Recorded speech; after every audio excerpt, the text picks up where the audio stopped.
ติพันธุ์รวมใจรักษามัคคี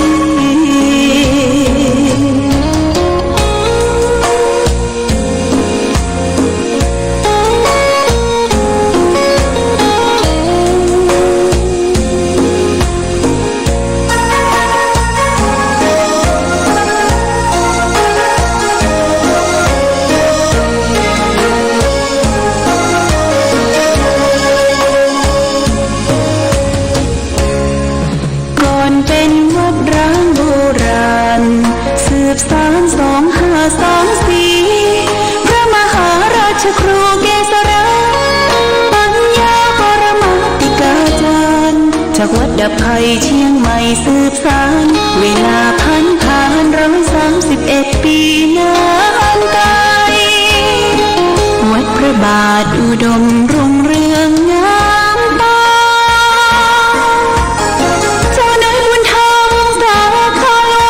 เชียงใหม่ปกครองหัวเมืองฟ้าทุ่มเทแรงกายแรงใจทุกชาติพันธุ์รวมใจรักษามัคคี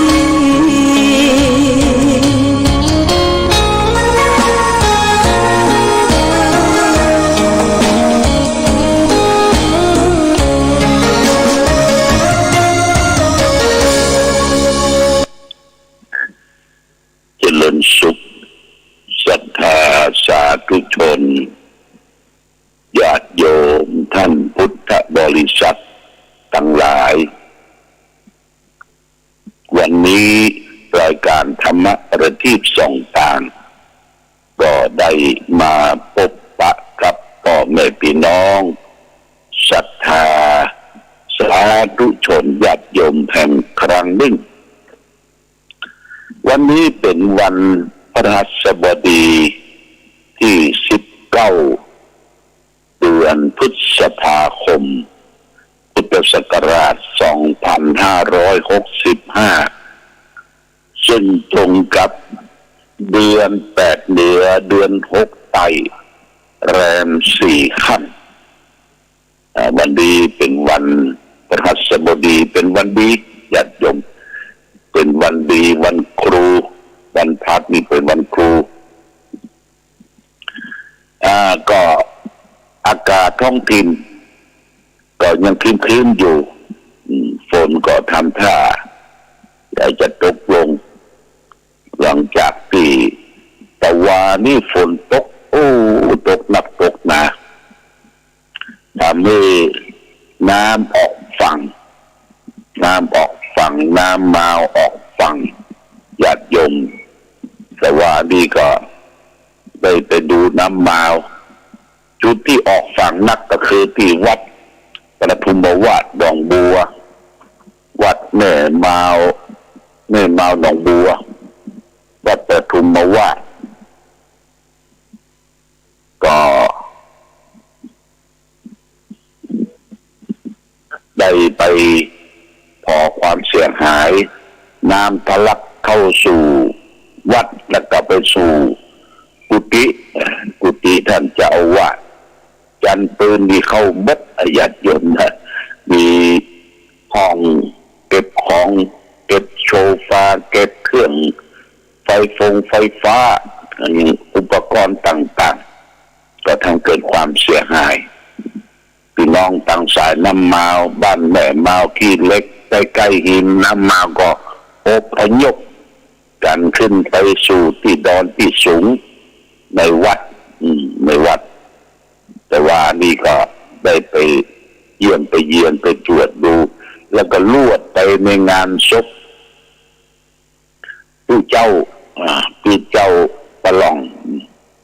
เจ้าอาวาสรักษาเจ้าอาวาสอยู่ที่วัดห้วยหมักเบี้ยมอายุ72 ปีแต่โยมนะเพิ่นก็จะตั้งศพไว้เสียศพไว้แล้วก็จะเสียศพวันที่26 พฤษภาคมวันที่26 พฤษภาคมก็บอกพ่อแม่พี่น้องตังตะลองดาละอั้งที่อยู่ สวนก็ดีอยู่ที่บ้านที่ไหนได้ยินทราบข่าวก็มาร่วมกันเด้อร่วมกันทำบุญเจ้าเถนวัดห้วยหมักเลี่ยมเลยถึงแก่มรณภาพลงแล้วก็ตั้งศพไปทำบุญไปจนถึงวันที่26ก็จะมีการประชุมเพลิงอันนี้ก็ไปร่วมด้วยช่วยกันแล้วก็คืนวันที่25คือวันที่25นี่ก็ทางคณะสงฆ์มีเจ้าคณะตำบลทุกตำบลก็อาราธนาไปร่วมกันเป็นเจ้าภาพเจ้าศรัทธาฟังเทศน์ฟังสวดอนุเคราะห์สงเคราะห์เรียกว่าอนุเคราะห์สงเคราะห์ในเมตตาธรรมของแต่ละตำบลและอำเภอฝางเพราะว่าเจ้าคณะตำบลบ้านปิ่นท่านได้ดูแลอุปถัมภ์ที่วัดห้วยหมักเลี่ยมห้วยหมักเลี่ยมอันนี้ก็บอกอยู่ในตำบลบ้านปิ่นแจ้งญาติโยมท่านสาธุชนครูบาอาจารย์พระเจ้าประสงค์ได้รับทราบโดยวันนี้วันที่19วันพัดทางหลวงพ่อพระครูปฏิภาณธรรมทินหรือตุลุงยองวัดพระธาตุจอมพอที่เวียงป่าเป้าเป็นก็จะมีการทำบุญอายุ75 ปี75 ปีก็อาตมาก็จะได้ไปร่วมไปแสดงมุทิตาที่หลวงพ่อเป็นได้จัดงานในช่วงที่เราได้ทำบุญสุนทานอายุ70 ปีเป็นกันมากันแต่ได้ชักชวนญาติโยมท่านสาธุชนที่รับฟังขึ้นสีขาวเป็นผู้ปฏิบัติธรรมประจำวันเสาร์นี่ก็พากันไป8 โมงนี่ก็จะออกเดินทางกะไปจับข้าวตอนบุญเนาะกะจับข้าวตอนมุทิตาสักการะแล้วก็จะติ๊กละญาติโยมไม่ได้ไปที่อื่นที่ไกลไปแสดงความมุทิตาที่วัดพระธาตุจอมพอนี่ก็แจ้งญาติโยมที่จะไปก็เริ่มทยอยมาจุ่มกันที่สำนักปฏิบัติธรรมวัดพระบาทอุดมน้ำบ่อสาวาญาติโยมท่านสาธุชนทั้งหลายวันนี้ได้ฟังข่าวจากสถานีวิทยุเป็นข่าวที่น่าเศร้าสลดก็คือเรื่องของหลานได้ทำร้ายแม่อุ้ยส่องหน้าส่องตาพ่ออุ้ยได้สัญญาณผมแม่อุ้ยที่เปิ้นบอกเปิ้นสอนบ่เจี๊ยบบ่ฟังแล้วก็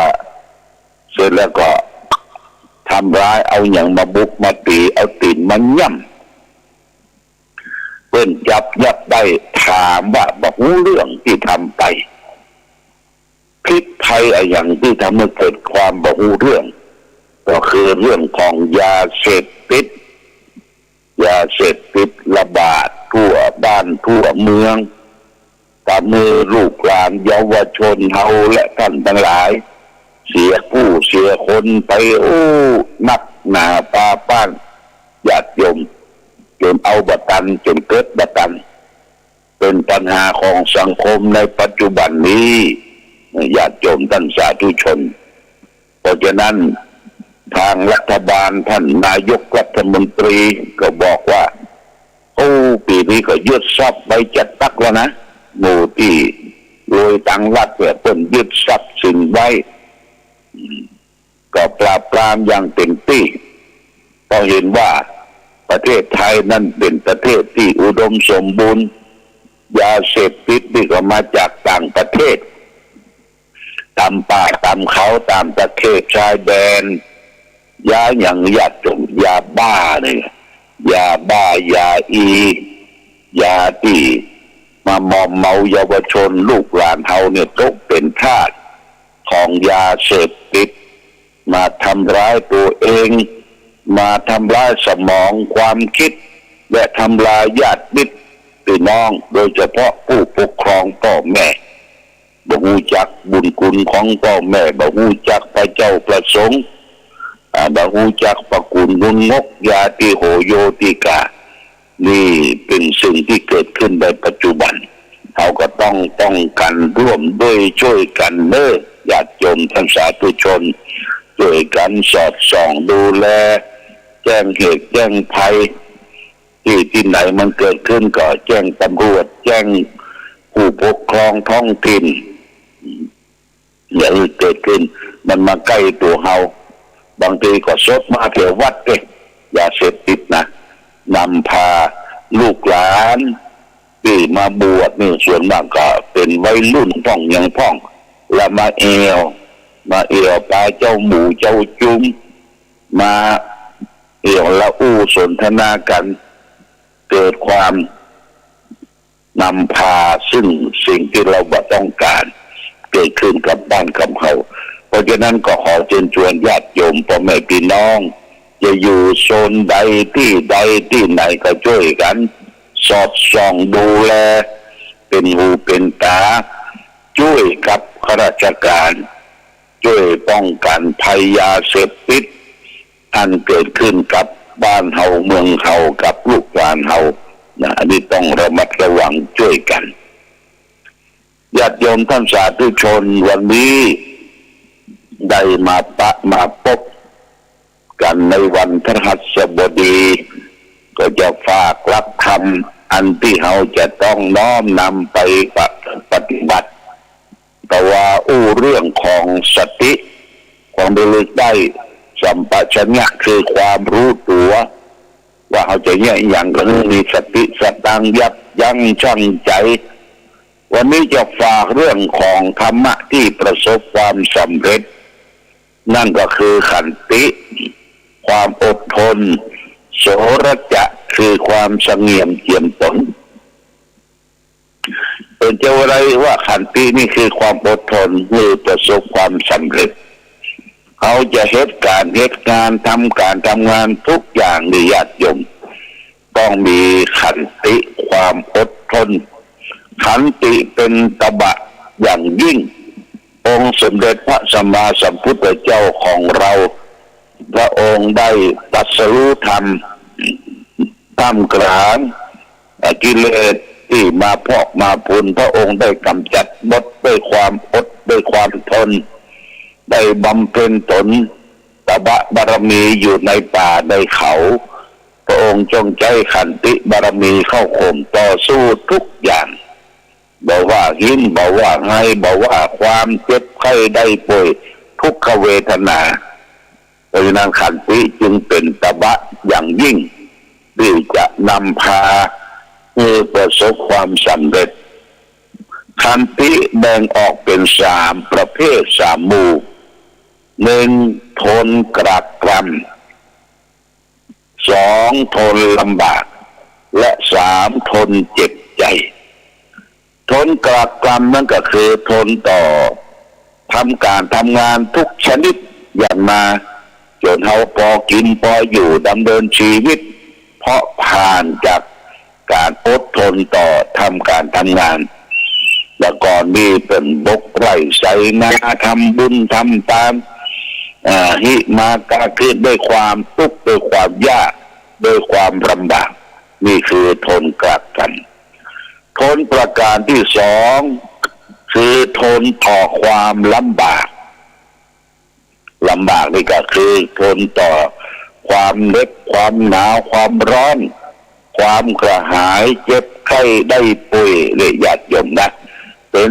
นิดๆหน่อยๆเขาก็อดทนเอาบารอที่จะให้คนนั้นมาช่วยคนนี้มาช่วยคือทนลำบากนี่ก็ทนต่อความหิวความกระหายมนุษย์คนเรามันอาศัยปัจจัยทั้งหลายที่จะดำรงชีวิตให้อยู่รอดได้เช่นอาหารการกินผ้าผ่อนตอนสบาย ที่อยู่อาศัยยารักษาโรคเราเนี่ยกว่าเราจะได้มาเนี่ยต้องอดทนต่อสู้ทนต่อความหนาวความเหน็ดทนต่อทุกขเวทนาต่างๆนี่เป็นขันติตัวที่สองทนลำบากขันติตัวที่สามเนี่ยทนเจ็บใจญาติโยมนะทนเจ็บใจนี่เป็นขันติประเสริฐล้ำเลิศเป็นขันติที่สูงนะใครอดรนทนเจ็บใจได้คนนั้นเป็นยอดคนญาติโยมยอดคนทนเจ็บใจทนต่อคำแนะนำคนต่อกระแนะกระแหนทนต่อการเล่าหน้าจาขวัญติฉินนินทาแกตนตัวเฮาและเกินคนอื่นนี่ทนเจ็บใจใครทนเจ็บใจได้คนนั้นเป็นยอดคนยอดคนญาติโยมเพราะใจเฮานี่เป็นประธานใจเป็นใหญ่คนเฮาถ้าใจดีทุกสิ่งทุกอย่างก็พลอยดีไปหมดถ้าใจบดีใจล้มเหลวใจโกรธใจเกลียดใจโมโหโทโสทุกสิ่งทุกอย่างก็ล้วนเลแปรปรวนบาดยมบ่สามารถที่จะควบคุมตนตัวได้เพราะฉะนั้นเพิ่นจึงบอกว่าคนเฮาจะฝึกอย่างฝึกคนเนี่ยคือฝึกที่ใจฝึกที่ใจดังคำสโลแกนแผ่นดินธรรมแผ่นดินทองท่านได้กล่าวไว้ว่าอย่าปลูกพืชให้เตรียมดินอย่าทำกินให้เตรียมอาหารอย่าพัฒนาการให้เตรียมคนอย่าพัฒนาคนให้พัฒนาที่จิตใจอย่าไปพัฒนาไผ่ต้องพัฒนาตัวเขาก่อนนี่เป็นประการละสำคัญตัวเขาต้องพัฒนาตัวเองไงญาติโยมพัฒนาแปลว่าทำสิ่งที่มีอยู่แล้วเนี่ยคือดีขึ้นเจริญขึ้นเป็นการพัฒนาจิตใจเขาต้องมาดูมาส่องเอาดูเขาส่องจิตใจของตนเองบอกพบบอกปะก็ใช้อาศัยบุคคลที่มีความรู้มีความสามารถมีคุณธรรมมีธรรมะเป็นประจกที่เราจะต้องไปแย่งกับท่านนั้นบุคคลนั้นอย่างเช่นยกตัวอย่างเขาไปประพฤติปฏิบัติธรรมในสำนักใหญ่ๆที่ญาติโยมเพิ่นจะมีครูบาอาจารย์มีพระวิปัสสนาจารย์ที่จะควบคุมดูแลเป็นกระจกควบคุมดูแลการประพฤติปฏิบัติธรรมเพื่อแก่เขาถึงวันนี้จะเขาจะนั่งจะเดินจงกรมนั่งเจริญสมาธิภาวนาข้ามมาก็ไปส่งอารมณ์ไปสอบอารมณ์ญาติโยมไปส่งอารมณ์ไปสอบอารมณ์กับพระวิปัสสนาครูบาอาจารย์เพื่อให้ได้เป็นกระจกส่องเงาให้เราได้รู้ได้เข้าใจและแก้ไขจิตของเขาที่มันแบบต้อมมันแบบนักแน่นมันบอกเป็นตัวของตัวเองนะญาติโยมนะ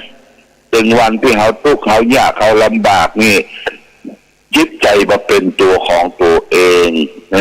มันควบคุมจิตใจมาได้วัดแกว่งไปมาเดี๋ยวซ้ายเดี๋ยวขวาเดี๋ยวเปิ่นยกยอปอปั้นก็ยินดีสีไข่ลื่นดมอภิรมกับกำอู้กำจ่านั่นถ้าเปิ่นติฉินดินตาเล่าหน้าจาควรก็บ่ม่วนอกบ่ม่วนใจเสียอกเสียใจเขาไปได้ทำจิตใจให้เป็นปึ๊กแผ่นตรงกลางนี่สำคัญญาติโยมนะฝากไปเป็นหลักคิดให้แก่ศรัทธาสาธุชนญาติโยมทุกท่านนี่คือ